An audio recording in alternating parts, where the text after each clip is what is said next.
Mr. Beast, the biggest YouTuber in the world, he has 383 million subscribers.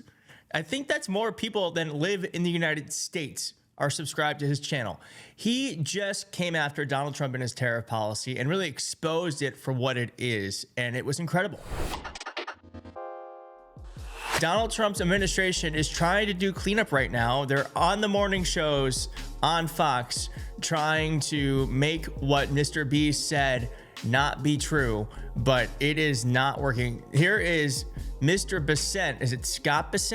Who is one of the worst public speakers I have ever seen on TV. It is actually incredible that this guy still has a job considering how much Donald Trump loves the media. And this Mr. Beast is not good at this. Just watch him stumble over a simple question. People, business leaders are saying to me, why are we doing this?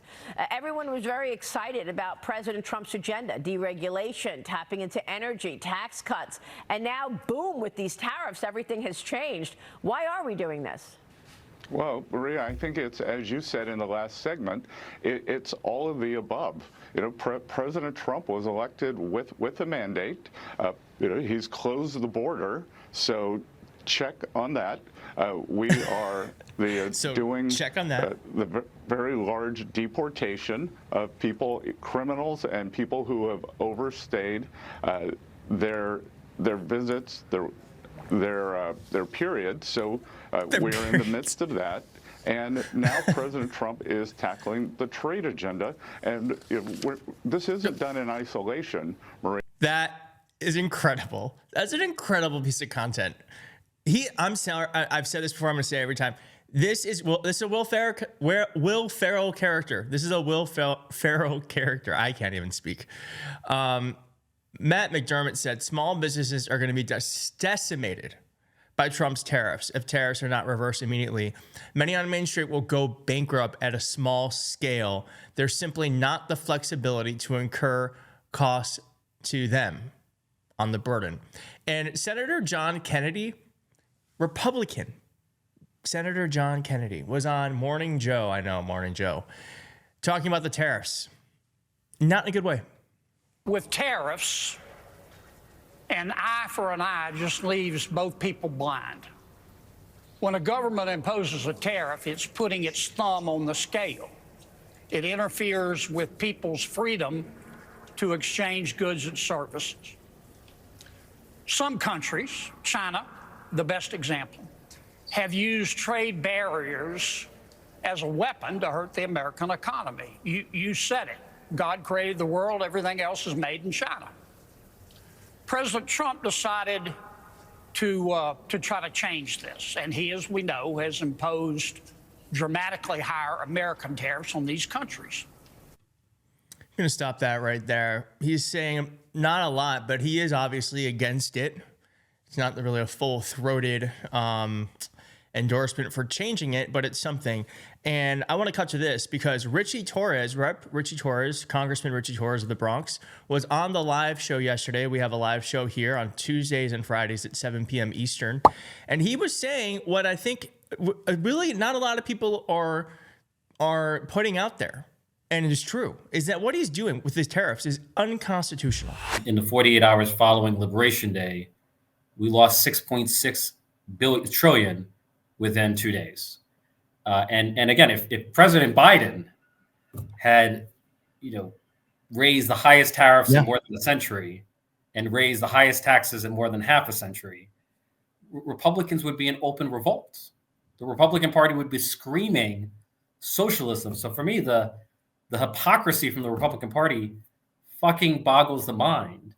But for me, the lesson learned here is that we've gone too far in ceding too much power to the president. Just like we would never trust the president to set individual tax rates. Why are we allowing the president to set tariff rates? How could it be in a democracy that the president could impose one of the largest tax increases in American history, a $600 billion tax increase on everyday Americans without an act of Congress, without public deliberation and debate, without any transparency and accountability? And that's happening because technically the president is allowed to do this under times of like an emergency situations, right? But there's no emergency. There's no emergency. So this is unconstitutional. Yeah. But you don't think that Vietnamese control of the garment industry is not an emergency? You're right. Now that you've made me think about it differently. The president. Thank God someone's taking control. And so then here is MrBeast weighing in, saying, ironically, because of all the new tariffs, it is now cheaper to make our chocolate bars we sell globally, not in America, because other countries don't have a 20% tariff on our cost of goods, is what COGS means. He also goes on to say, by the way, we pay our farmers a living income. We use fair trade certified beans, etc. So I was already spending a lot on cocoa. And just if you don't know, he has these, he sells food called Feastables. And he says, a random price hike was pretty brutal, not gonna lie.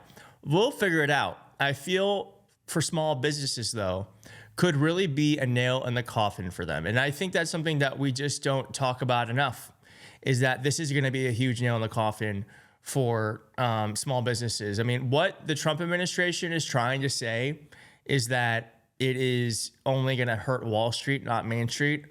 I'm sure you know as well as I do that that is simply not true. And Wall Street's not getting any reassurances on this at all. They were just lying. And this is not how you make companies feel safe to invest when you're saying shit like this. You're talking about $6 trillion in market value loss in a week. You're talking about CEOs now unwilling to give guidance for 2025. Is there a response or a backup plan for what seems to be corporate America shutting down corporate activity? IPOs put on the shelf, M&A deals put on the shelf, CEOs not giving guidance. I spoke with one CEO last night. He said, we're cutting our capital expense budget. I'm cutting my travel budget. I'm doing everything I can in terms of cutting so I don't have to cut jobs yet. But that is, of course, on the horizon because we're cutting capital spending. What do you do in that regard in the coming weeks and months as we see more CEOs talk that way? Well, I think in the coming months, CEOs won't have to talk that way. And what can we do in the coming weeks is, we have opened this process of negotiations country by country. It's going to be a bespoke, tailored process for each country. And as we strike these trade deals, I think that we will see greater and greater certainty. Oh my gosh. Yeah. Does that inspire confidence?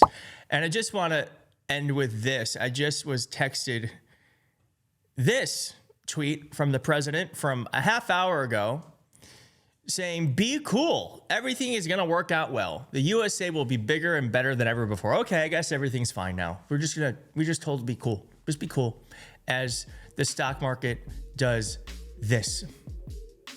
No. This is terrible. This is terrible. And it was completely unnecessary. And now millions of people are going to suffer.